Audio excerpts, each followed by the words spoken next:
Ustadz Syafiq menerima sebuah pesan. Pesan yang berisikan video renungan tentang wabah yang sudah masuk ke negeri kita lebih dari 2 pekan. Beliau mengajak kami untuk menyebarkan video ini dengan harapan rakyat Indonesia lebih sadar diri. Khususnya bagi mereka yang menganggap enteng wabah ini, yang mengatakan, "Gak masalah, aku masih muda dan kuat. Semua orang berlebihan. Setiap penyakit pasti ada obat. Ngapain takut sama corona? Takut aja sama yang punya akhirat." Saudara, simak videonya, ambil pelajaran darinya, dan sebarkan ke keluarga, kerabat, dan teman-teman Anda. Ini dia videonya.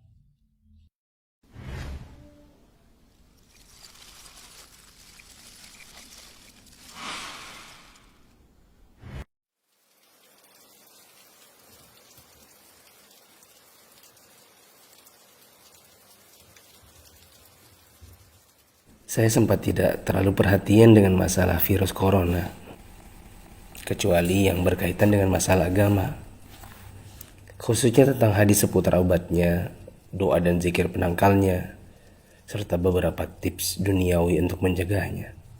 Mungkin karena saat itu corona belum hadir di Indonesia. Beritanya masih sekitaran Cina.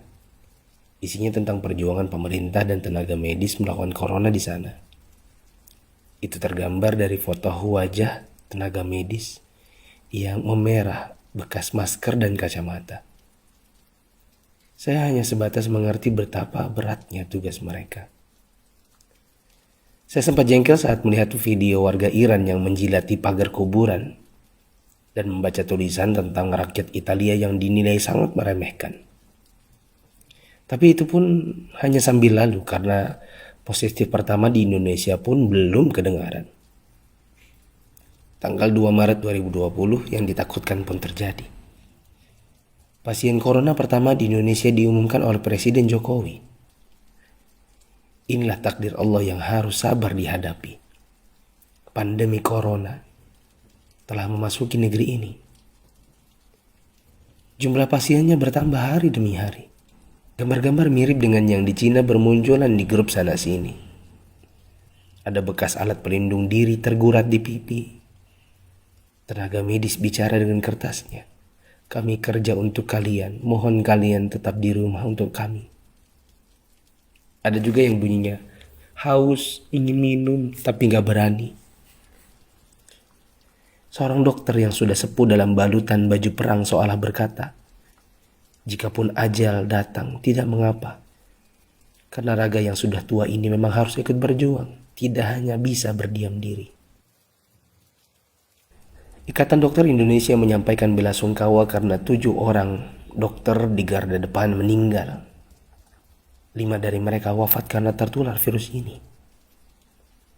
Seorang dokter muda hanya berdiri di luar pagar saat menemui keluarganya karena takut membawa virus dari luar.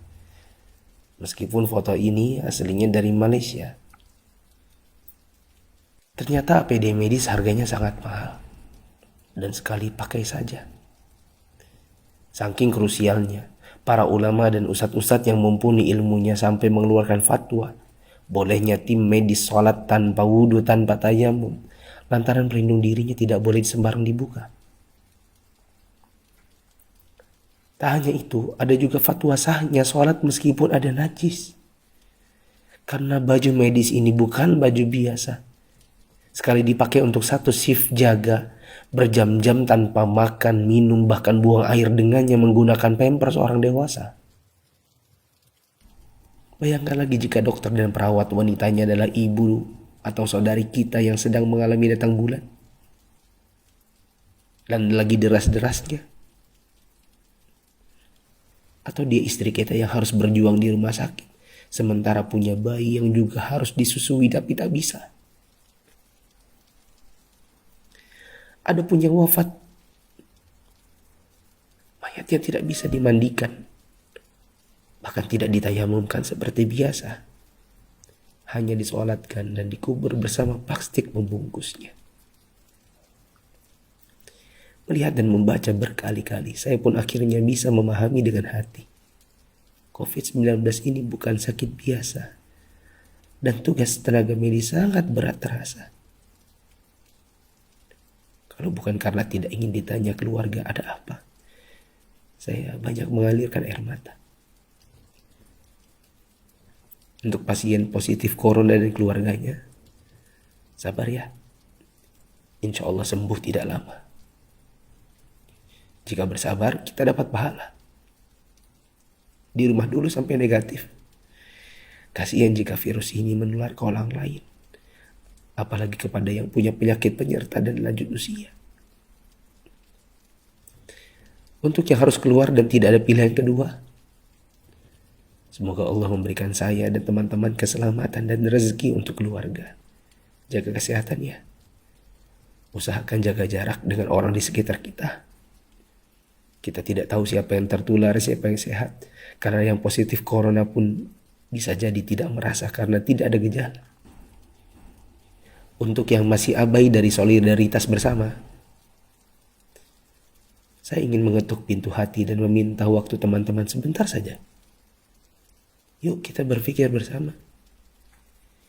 Jika teman-teman menggunakan media sosial atau punya kotak kaca media massa, teman-teman pasti sudah mendengar berbagai penjelasan wabah yang melanda. Pemerintah, dokter, para pakar sudah bicara, dari wawancara hingga rekaman video HP sederhana. Para ahli statistika mengemukakan data dengan tabel, grafik, dan semua media yang mereka punya.